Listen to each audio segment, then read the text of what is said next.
जय बाबा स्वामी। जय आत्मेश्वर। हिमालय का समर्पण योग भाग 4 का आज 34वां दिवस है और हम हैं पृष्ठ क्रमांक 351 पर। गुरुदेव कहते हैं, आत्मा गुरु हो जाए तो मनुष्य को बाहरी तौर पर ज्ञान देने की आवश्यकता ही नहीं रहेगी। मनुष्य को सुधारने का एक ही मार्ग है, आत्म जागृति, क्योंकि उसके बिना सब व्यर्थ जान पड़ता है। मनुष्य ने मनुष्य के सुधार के लिए सामाजिक आर्थिक कानून बनाए हैं, नियम बनाए हैं, लेकिन इन नियमों की सबसे बड़ी कमजोरी है ये मनुष्य ने बनाए हैं। मनुष्य के द्वारा बनाए गए कानून से बचने का मार्ग मनुष्य निकाल ही लेता है। इसलिए जब तक मनुष्य स्वयं सुधरना न चाहे, उसे कोई नियम नहीं सुधार सकता है। मनुष्य के द्वारा बनाए गए कानून मनुष्य को सुधारने के लिए पर्याप्त नहीं है। आत्म सुधार की आवश्यकता है। सदैव तो प्रत्येक मनुष्य पर ध्यान नहीं रखा जा सकता है, केवल उसकी आत्मा ही उस पर सतत ध्यान रख सकती है। आत्मा की प्रकृति के बिना सारी प्रकृति व्यर्थ है। वह सारी प्रकृति नई समस्याओं को जन्म देगी। स्वयं की आत्मा को गुरु बनाओ, यह आध्यात्मिक प्रगति का एकमात्र मार्ग है। प्रत्येक मनुष्य की आत्मा उसका गुरु होनी चाहिए, तो ही वह प्रत्येक समय मनुष्य के शरीर पर नियंत्रण रख सकती है, सारे नियमों का पालन करा सकती है। वास्तव में नियमों का पालन करना यानी आत्मा के अधीन होना है। अब हमारे यहाँ ही देखो, हमने भी यहाँ पर रहने के कुछ नियम बनाए हैं और उन नियमों का पालन हम स्वयं ही कड़ाई से करते हैं। हमें कोई नियम का पालन करो या नहीं कहता, और हम सभी आपस में जुड़े हुए हैं और किस समय क्या करना उचित होगा, यह मार्गदर्शन हमें हमारी अंतरात्मा करती है। इसलिए यहाँ पर सभी कार्य व्यवस्थित होते हैं। सभी सदा दूसरों के लिए ही सोचते रहते हैं। अभी तुम हमारे आमंत्रित अतिथि हो, इसलिए तुम्हारी प्रगति के लिए, तुम्हारे कार्य के लिए हम सभी कामना कर रहे हैं कि तुम्हें तुम्हारे कार्य में सफलता मिले। तुम्हारे गुरु तुमसे जैसा कार्य कराना चाहते हैं वैसा ही कार्य तुम्हारे हाथों से संपन्न हो। हम सब इसी के लिए सदैव प्रार्थना करते रहते हैं। तुम यहाँ आए और तुम्हारे माध्यम से हमें भी इस विश्व स्तर के कार्य से जुड़ने का, उसमें चित्त से सहभागी होने का अवसर मिला। यह हम सभी का सौभाग्य है। हम सभी ने कभी समाज के लिए नहीं सोचा, हम अपनी ही मस्ती में मस्त रहे। ध्यान करना अच्छा लगता था इसीलिए किया, लेकिन ध्यान करो ऐसा किसी को नहीं बताया। एकांत अच्छा लगता था इसलिए एकांत में रहे, लेकिन लोगों को एकांत में रहो ऐसा कहा नहीं। और एकांत में रहने से तुम अपनी आत्मा के करीब रहते हो, यह कभी किसी को नहीं बताया। जीवन में जो भी अनुभव आए वे कभी किसी के साथ बांटे नहीं। जो ज्ञान प्राप्त किया उसका उपयोग केवल स्वयं के लिए किया। वह ज्ञान कभी किसी को देने का प्रयत्न नहीं किया। जो अच्छा लगा वह किया और जो अच्छा नहीं लगा वह छोड़ दिया।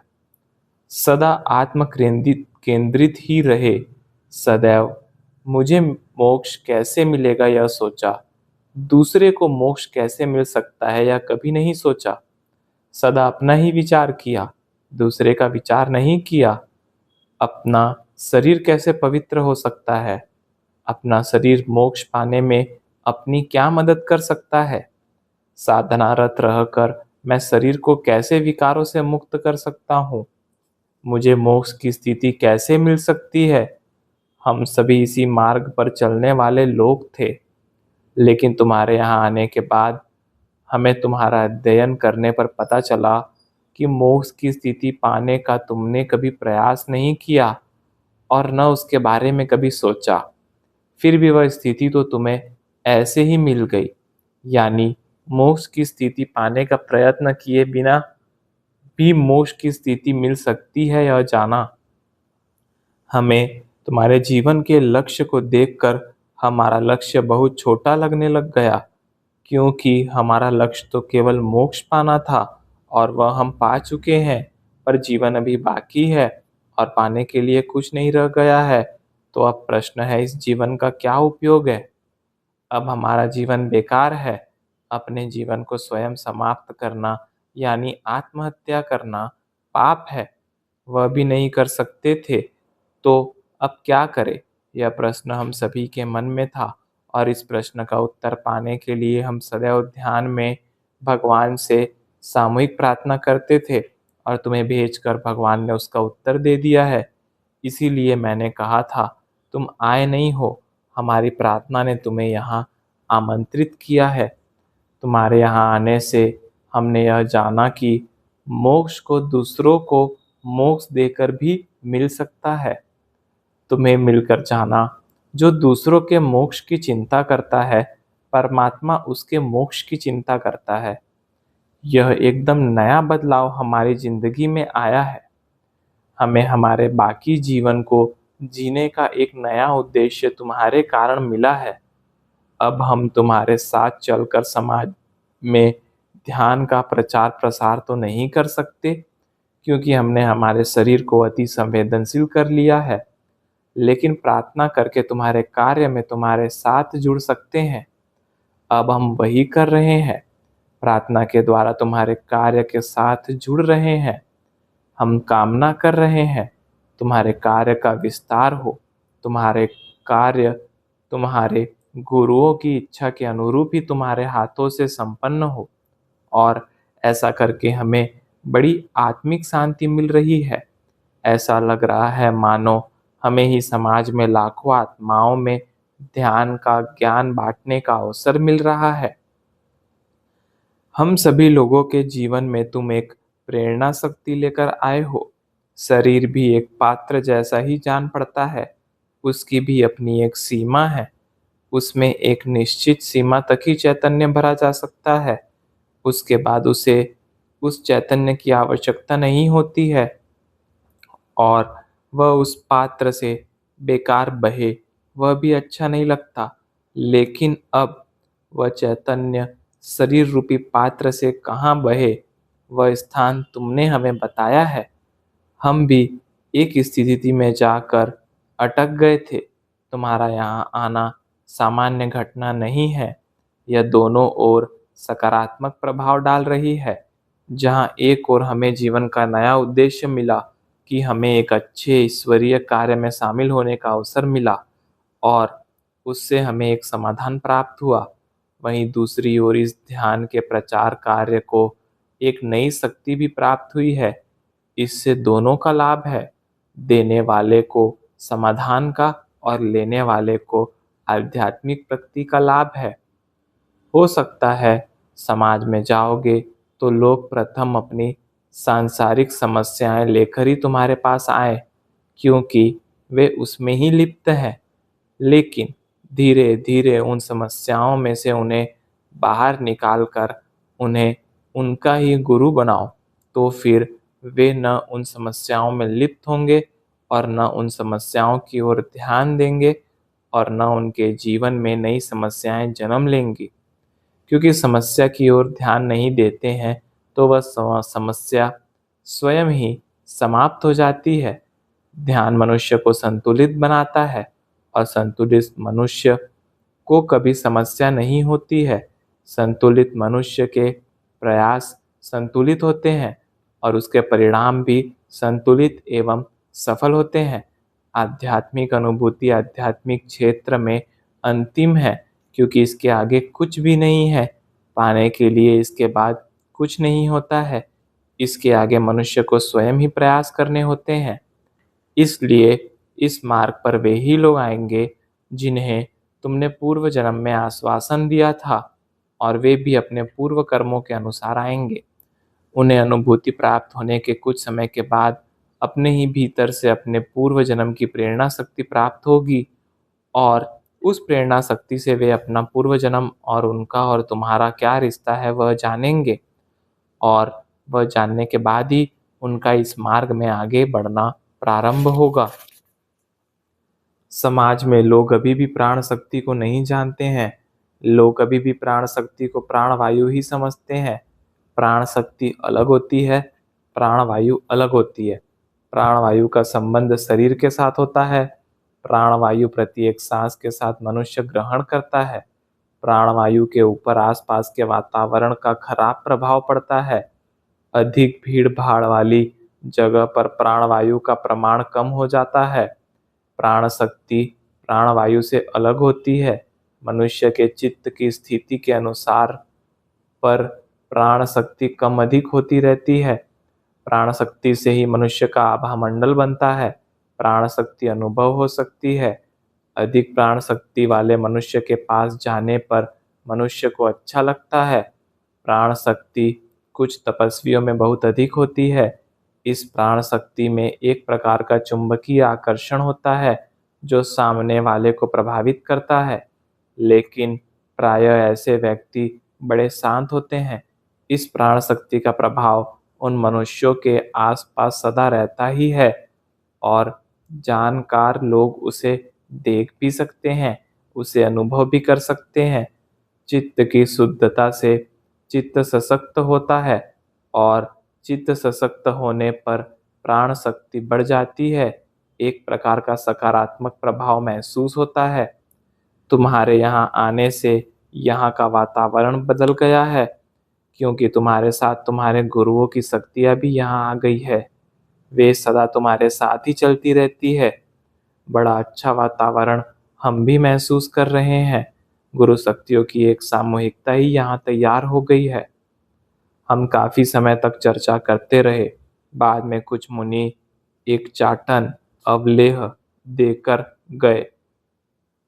पहाड़ों के कुछ स्थानों पर कुछ विशेष रंग के, जो हरे लाल रंग का मिश्रण हो, कुछ पत्थर से होते हैं, मानो पत्थरों की पपड़ी ही हो। वे जहाँ देखे थे वे वहीं पाए जाते हैं। उन्हें तोड़कर निकालना पड़ता है। वे भी पत्थर जैसे होते हैं। तोड़ने के बाद में वे एक बड़ी सीला पर जैसे चंदन घिसते हैं वैसे घिसते थे और बाद में जो अवलेह बनता था वह सभी को चाटने के लिए देते थे। उसे चाटन कहते थे। उससे शरीर में गर्मी और शक्ति का अनुभव होता था। उसे वहाँ पर सभी चाटते थे। उसका स्वाद खट्टा मीठा लगता था और वहाँ क्या था पता नहीं, पर वे पत्थर वहाँ उस एक ही स्थान पर अधिक उपलब्ध थे। साल भर में वे फिर से तैयार हो जाते थे। वे पहाड़ में से ही निकलते थे। वह वनस्पति नहीं थी, क्योंकि हाथ में लेते तो वह पत्थर जैसी कड़क लगती थी। उसके सेवन की भी एक निश्चित मात्रा होती थी। कुछ विशेष लोग ही उसे घिसकर उसका चाटन बनाते थे और बाकी सभी लोगों में वे बांटते थे। उस प्रकार का चाटन मैंने केवल उस स्थान पर देखा था। वह उस स्थान की विशेषता थी, क्योंकि ऐसा मैंने और कहीं नहीं देखा था। वह पत्थर सी चीज क्या थी वह मालूम नहीं पड़ा। उन सभी मुनियों की बोलने की शैली एक जैसी ही थी। कई तो इतने धीमे बोलते थे कि अगर अपना पूर्ण ध्यान न हो तो सुनाई न आए। वहाँ एक गुफा ऐसी थी जहाँ पर अग्नि का कुंड था और वहाँ सदैव आग प्रज्वलित रहती थी। प्रायः सभी वहीं से आग लेकर जाते थे। वे अग्नि को बड़े सम्मान से रखते थे, ले जाते थे। उतनी ऊंचाई पर भी वहाँ की गुफाओं में उनके साथ कबूतर रहते थे। कई कबूतरों ने उस पहाड़ को ही अपना निवास बना लिया था। प्रत्येक मुनि का अनुभव भी अलग अलग था। प्रत्येक मुनि का वहाँ आने का कारण भी अलग अलग था। अलग अलग स्थानों से आए थे, अलग अलग भाषाओं वाले थे। उनकी शिक्षा के स्तर भी अलग अलग थे। लेकिन इतनी अलग बातें होने पर भी वे सब एक से लगते थे। बड़ा आत्मीय संबंध उनका आपस में था। इतना अच्छा संग मैंने मेरे जीवन में देखा ही नहीं था। और हिमालय में तो घूमते हुए मुझे बहुत साल हो गए थे, लेकिन इतने सारे मुनि और तपस्वी एक ही स्थान पर एकत्र हो, ऐसा स्थान मैंने हिमालय में कहीं नहीं देखा था। मानो प्राकृतिक रूप से बना हुआ वह एक आश्रम ही था। पता नहीं कितने सालों से वे मुनि वहां रह रहे थे। उनके घर वाले शायद उनकी आने की राह भी देख रहे हो या उन्हें भूल गए हो, क्योंकि उन्हें वहां आए काफी वर्ष हो गए थे। सामान्यतः कुछ साल राह देखकर मनुष्य भूल जाता है। पता नहीं उनके घर में क्या हुआ होगा। कई तो इतने बूढ़े थे कि वे अगर वापस जाते तो उनके घर की दुनिया ही बदल गई होती। अगर उनको पहचानने वाले शायद जीवित ही नहीं रहे होते, तो वे घर वापस जाते भी तो उन्हें कोई पहचानता ही नहीं। उन्हें ही अपनी पहचान करानी होती। मैं भी पता नहीं उनके बारे में क्या क्या सोच रहा था। वहां पर कोई भी स्त्री नहीं थी।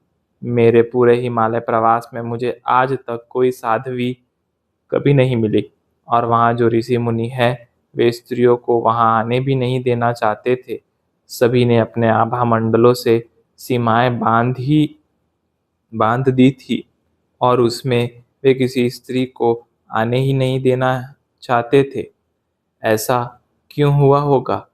एक दिन सुबह पहाड़ के एक कोने में बैठकर इसी पर सोच रहा था, लेकिन इसका उत्तर नहीं मिल रहा था।